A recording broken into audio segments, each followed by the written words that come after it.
no fear. I'm standing right here, eyes peer, with my mind clear, never look rear, only up. He dies. He dies. Knowing when to stop a fight isn't always easy. In fact, many might not understand just how tough the job can be. Referees have a ton of pressure put on them to make split-second judgment calls in the heat of the moment, so we tend to grant them a lot of leeway. We're all human, and we all make mistakes, so it's understandable to a degree when a referee makes a bad call every once in a while. The referee let it go so long, like he's out cold there. However, there are some cases where it's so blatantly obvious it leaves us horrified at the aftermath. Although most fights are stopped when they need to be, there are a few that have left us wondering just what on earth the referee was thinking at the time. If you guys enjoy the video, be sure to leave a like and subscribe. Joe Warren vs. Pat Curran competed against each other in a featherweight bout at Bellator 60 in 2012. The fight was for the Bellator Featherweight Championship, with Warren being the defending champion. During the fight, Warren ate a huge knee from Curran. Oh, big knee! He's hurt! He's really hurt! Next came follow-up shots and another 2 knees to the head, dropping Warren to the canvas. Looking to finish! The end could be near! Curran letting go! At this point, it looked like the fight was going to be stopped. Even commentator Jimmy Smith was so confident the referee was going to call it in favor of Pat Curran. He said, "This fight is going to be stopped right now." This is going to be stopped right now! To everyone's surprise, it wasn't. In fact, for the next 20 seconds, Pat Curran unleashed an onslaught of strikes onto Warren, who was clearly out on his feet and dropped multiple times during the barrage. Some brutal uppercuts finally sealed the deal, but by then the damage had already been done. Hand uppercut, right hand uppercut, uppercut!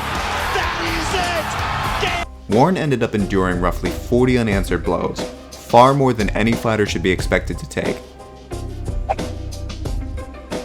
Asha Roka vs. Hannah Camp faced off at the Super Fight League promotion in 2017. Early into the first round, Roka went down to the mat with Camp, securing a guillotine choke as she rolled into mount position. This is a good position for Asha to finish Look at this!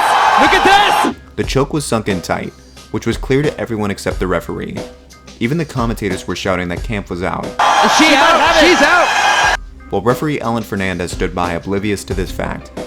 Camp's arms could be seen spazzing involuntarily at one point, with her body going into panic mode and twitching all over. It looked like she went flat.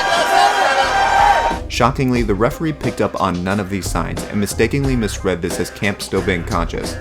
The corner had finally seen enough, and took matters into their own hands, hopping over the cage and pulling Roka off of Camp. Oh, Asha's got it. Oh, wait a minute. What was also shocking was referee Alan Fernandez defending his actions, claiming, "I think it isn't fair to pick up one fight and focus on one negative and not speak about the positives." Fortunately, Camp received no permanent damage.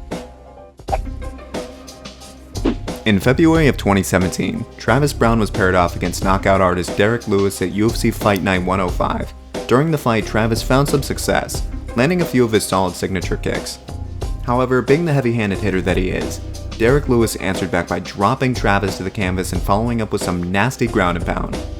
Browne was clearly out long before the last strike fell, but referee Mario Yamasaki, who is notorious for stopping fights too late, wasn't buying it. Mario Yamasaki stood by as he let Travis endure several hits to the chin before finally seeing enough to step in. As if getting knocked out wasn't enough, it got even worse for Travis after the fight when Derek Lewis made a comment about his girlfriend and former UFC superstar Ronda Rousey, saying this. What Ronda Rousey fine ass at? Gabe Rüdiger vs. Olaf Alfonso hooked it up all the way back in 2004 at WEC 12. Now, although it isn't always clear exactly at what point a fighter become unconscious during a submission, this fight wasn't one of those times. During the first round of their bout, Rüdiger managed to sink in a deep rear naked choke to Alfonso, with the commentators declaring, "This is over right here." Up high, the arm is in front of his throat. Oh, Gabe's got it tight. This is over right here. Yeah. Seeing as how there was no way out for Alfonso. Unfortunately for Alfonso, they were correct. The fight was over, but not according to the referee. Alfonso's body could be seen completely giving out, with his tongue protruding out of his mouth at one point.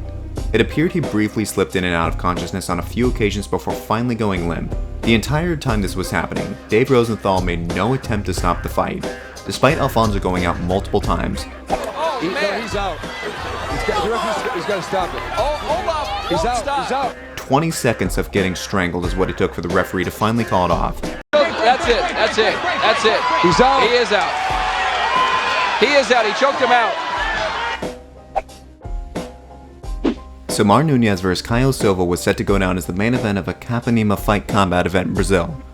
During the fight, Nunez seized and locked in a tight guillotine choke, as Silva went in for a takedown. Nunez felt Silva giving out, and even went so far as to verbally warn the referee Jorge Gomez that his opponent was unconscious. You would think this would be enough evidence for the ref to call the fight. Nope. Referee went over to check on Silva on 2 occasions, but saw no issue, leaving Silva's body lying there limp and motionless as Nunez continued to squeeze on his neck. This went on for around 20 seconds until Silva's brother had finally seen enough, panicking and vaulting over the cage to pull Nunez off. In the heat of the moment, he directed his anger toward Nunez, throwing a few punches at the fighter. An apology followed shortly after. Both men went over to check on Silva, as his body could be seen twitching on the canvas. It was later revealed that Gomez, a fighter himself with only limited experience of officiating fights, had actually been watching the event from the crowd, and was only drafted in to referee the fight at last minute. A decision made all the more questionable by rumors that he'd been drinking beforehand. Sheila Byrd vs Kim Couture were scheduled to fight at AX Combat in 2011, where Randy Couture's ex-wife would fall prey to a rare leg scissor choke. During the opening round, Sheila Byrd slipped in a slick scissor choke on Couture, locking it in tight. Big right hands being rained down by Sheila Byrd. Couture fought it off briefly, but would eventually be rendered unconscious, which was clear the moment her legs hit the canvas. The ref apparently wasn't buying it, and continued to allow her to be choked despite her body going completely limp. After checking Couture's hand thoroughly for movement, the ref finally waved off the fight in favor of Byrd. That's it, and that is it, she is out! Even after the fight was finished, Couture's body continued to lay there frozen. Scary stuff. Back in 1996 at UFC 8, Gary Goodridge made one of the most memorable and violent debuts in UFC history against Paul Herrera during the quarterfinals of a one-night tournament. From the opening bell, Herrera shot in on Goodridge for a takedown. Goodridge, being the bigger opponent, avoided the takedown while locking in a deadly submission known as the crucifix. And quickly Herrera shoots the leg. And Herrera's a very good grappler here. Goodridge went on to land some brutal elbows to the head of Herrera, with the first elbow seemingly knocking Herrera out. 7 more elbows followed before the ref finally saved Herrera from any more unnecessary damage. Oh my, elbows in number by Goodridge, and that. Now before I go on, I feel like I should clarify that the referee who oversaw this bout, Big John McCarthy, is in my opinion the best referee in the business. McCarthy, who was still new to the fight game, was likely caught off guard given that this fight only lasted a quick 13 seconds, so I think we should grant him a pass on this one. Nevertheless, it was still a late stoppage which resulted in one of the most vicious knockouts in UFC history. UFC veteran Valentina Shevchenko came into the fight with Priscilla Cachoeira at UFC Fight Night 125 as a huge favorite, with many expecting her to earn a dominant victory. What no one realized was just how dominant the fight was going to be. In fact, it turned out to be one of the biggest mismatches in MMA, as Shevchenko picked Cachoeira apart with her elite level boxing. What started out as a beatdown on the feet would turn into a massacre on the ground, as Shevchenko brutalized Cachoeira with some bloody ground and pound. This first round, and a huge cut opened up on Priscilla Cachoeira. The fight was a bloodbath, one that would have justified referee Mario Yamasaki stepping in on multiple occasions. Yet for whatever reason, he allowed the fight to proceed. It's Valentina Shevchenko, and now in full mount, and look out! Shevchenko staying busy. She's tough, man. Valentina just absolutely teeing off on Cachoeira. Shevchenko finally closed the show by finishing Cachoeira with a rear naked choke, sparing her from any more unnecessary damage. Sinking in the choke for a way out of it, and there's the tap! Yamasaki defended his actions by saying he wanted to let Cachoeira be a warrior, but shortly after admitted he would go back to referee school. James Thompson vs Don Frye took place at Pride's last ever event back in 2007. Don Frye, being an age veteran, was coming up against a much younger opponent, with a massive age gap between them. In a heated opening, Frye found some success early on, flooring Thompson early. Here comes Thompson. Kick by Frye. Thompson quickly bounced back and eventually cornered Frye under the ropes. From that point onward, Thompson began teeing off on Frye, as Frye became a human punching bag, absorbing a ridiculous amount of blows, with the ropes being the only thing keeping him standing, making no attempts to defend himself whatsoever. Frye wobbly. Frye's taking incredible punishment. His corner.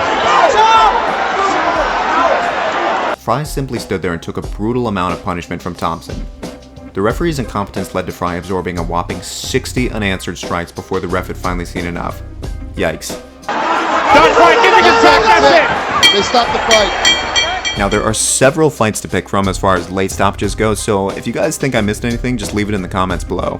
If you guys enjoyed the video, make sure to leave a like and subscribe. Thanks so much for watching, guys, and I'll see you on the next video. Have a doubt, do you like me now? Am I good enough now? Should I get more loud to get hear the fucking sound? Oh no, I'm losing my shit again, having to fit again. Man, I'm forgetting when I used to have some friends. I used to play pretend, we all grow up and then hating my